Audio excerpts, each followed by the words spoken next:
Hey, Blue here. Just wanted to leave this small little note right here that this is my first time making a video like this. So if you like it, let me know. If you don't, okay, drop a dislike. But don't be too harsh, and I'll see you guys later. Hey, you. Yeah, have you watched this show already? You better have. If you haven't, there's spoilers ahead. So don't watch any further, bud. Get out of here now while you still got a chance. Let me ask you, the viewer, a very quick question. What is your anime? The one that just clicked with you immediately, episode 1. Is it Overlord with that hunk of a skeleton? Or is it Assassination Classroom with that slimy octopus as the teacher? Could it be Sword Art Online? No, what am I saying? No one likes it like that. Everyone has that one anime they can just point out and say, this is my anime. You may not know it, but you just connect with the characters instantly, even if you're not in the exact position as them. You also love the world and want to know as much about it as possible.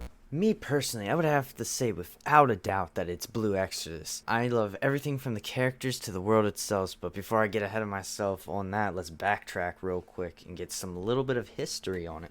Kizu Kato is the brilliant mind behind Blue Exorcist. She started the series back in 2009 in April with the release of the first manga in Japan. It was later put into North American production in April of 2011. In the same month, the first season started to broadcast until October of the same year. I'm just going to put this little side note in here that for the first season has 25 episodes, but only the first 16 are canon. So if you want to follow the canon exactly, watch the first 16 and then go to season 2 immediately. Season 2 wasn't made until like 2017, I think. I'm going to say something about it later. But just to let you know, the last like 9 episodes of season 1 are all non-canon. In 2012, there was a movie added to the series overall called Blue Exorcist the Movie. Yeah, very unique, we all know. I'm not proud to say that it took me over an hour just to get the movie functioning, but not entirely my fault, because one, it's region locked on my Xbox, it's region locked on an old DVD player that's almost older than me. It took me using a Chinese DVD player on my PC to get it working. And I will say it's a very solid movie. It's its own little connected story thing. I may talk about it at a later point, but that's still up in the air at the moment. After the first season of the anime and the movie both came out, it took almost 4 years before any news of a season 2 would be talked about, and it took 5 years for season 2 to actually come out. And right now, since 2017, there hasn't been any news about any more anime seasons, but the mangas right now are still releasing. The newest one released in August of 2020. Okay, now that I'm done with the 11th grade English essay part of the video, let's get into something with more meat on it. The first thing I want to talk about that I'm going to ignore the spoiler alert for a second because this really isn't a spoiler, but I want to talk about the openings and endings. These, in my opinion, are great. I end up catching myself listening to them constantly, like to the point of being very unhealthy, but I digress. I will be honest, I don't listen to the Japanese versions of them very often, but I listen to a few English covers constantly, and I really think you should go check them out if you have the time. If copyright doesn't bury me 6 feet under, I'll have a few seconds of one of the openings and endings in the video, but that's completely up to YouTube not ending me. There's only 10% you're to blame for, but no one will share the fault. You take the heat, but no more. So now's the time you gotta hold your own and stand up tall.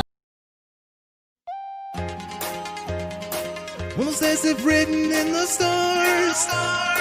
This thanks to fate, we're here tonight. This time we have is only ours, and oh so bright.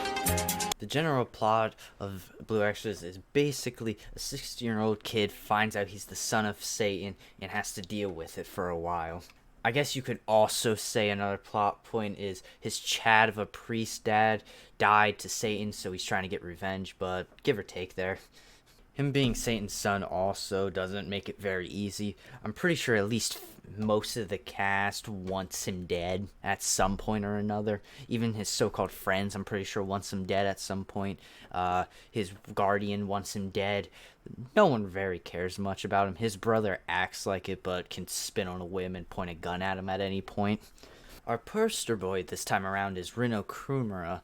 He's a very compassionate and supportive person in the anime, but he's very hot-headed.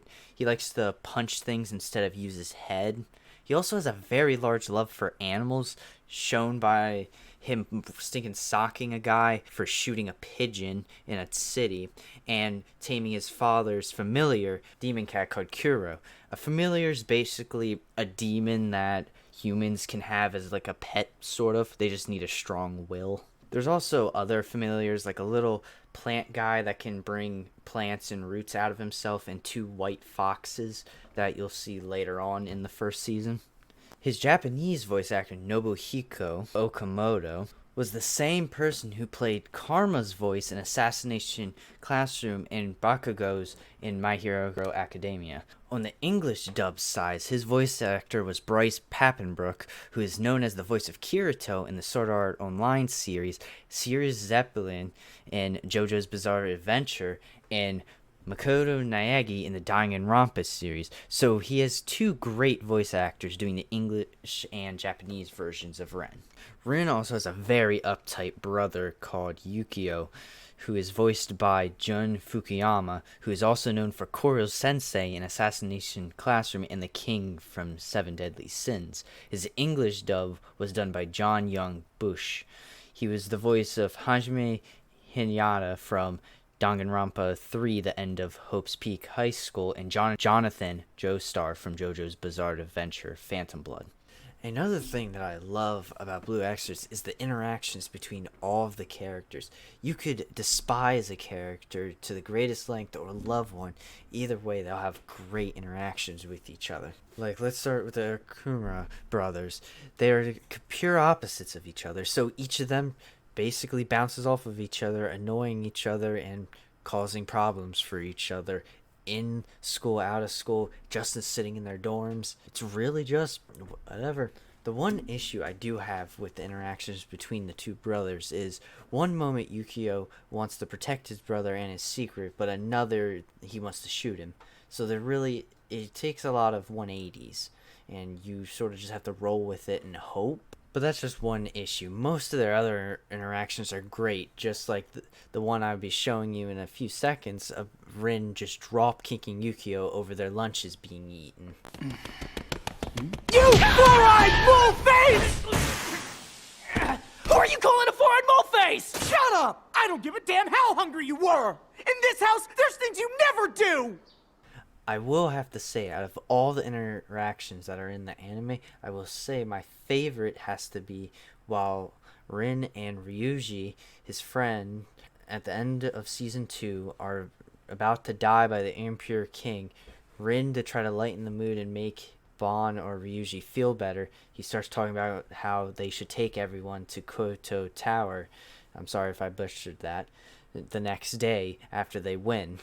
The Japanese voice actor for Ryuji is Kazuya Nakai. I'm sorry if I said that wrong. Who is also known for being Mondo in Danganronpa and Major Miles in Full Metal Alchemist. His English voice actor was Kyle Herbert, who played Gohan in the Dragon Ball series, as well as Kakyoin from JoJo Bizarre Adventure Stardust Crusaders. I brought up Bon, so I might as well bring up the rest of his friends. We have Shiemi, the love interest of the show. She's a socially awkward girl who really just sits in a garden and messes with plants. Yeah, plants are her favorite pastime, and she also gets a familiar called Meep. Then we have Renzo, the laid-back one of the group. He has very little worry in anything, other than when he sees a bug. He starts running and panicking right when he sees a bug. We got Komo Komaru. He's the smart, nerdy one of the group, but he still has a lot of fight in him. He doesn't trust Rin for most of the story after finding out his secret. He's also, on a sadder note, the last one in his family line. And then we got Izumo, the loner of the group. She has 2 white fox familiars that she can fight with. And after that, the only other thing you can really say about her is she's the jerk of the group and throws everyone else under the bus very regularly. Okay, as I'm recording this for the video, I just found out that Blue Exorcist has a musical. I know nothing about it, haven't watched anything about it, but just sort of thought it was a neat little thing I found. It has a musical. I don't know why it has one, but it has one. A thing you very much will notice about Blue Exorcist, though, is that there's a large theme or overall idea of trust in it. It very quickly spirals out of control when trust is broken in this show. So, like, when Ren shows off his secret to everyone for the very first time, immediately trust with him and his friends are broken for longest time. It takes multiple mangas and multiple episodes before any of them even think about letting him back in. A few still never forgive him fully, but it just sort of shatters all that in organic ways. Because in real life, if someone broke your trust, it won't be fixed right away. It just never will be. The main thing you can see is with Bon and Rin. When Bon fully trusts Rin, basically, by a point, basically like they're brothers. And right when he revealed his secret, it basically broke that bond between them.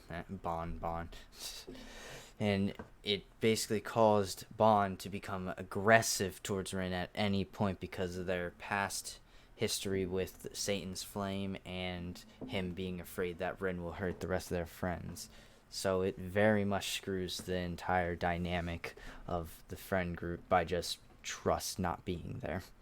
I think that's where I'll leave it. I'll leave you with another character interaction, I think.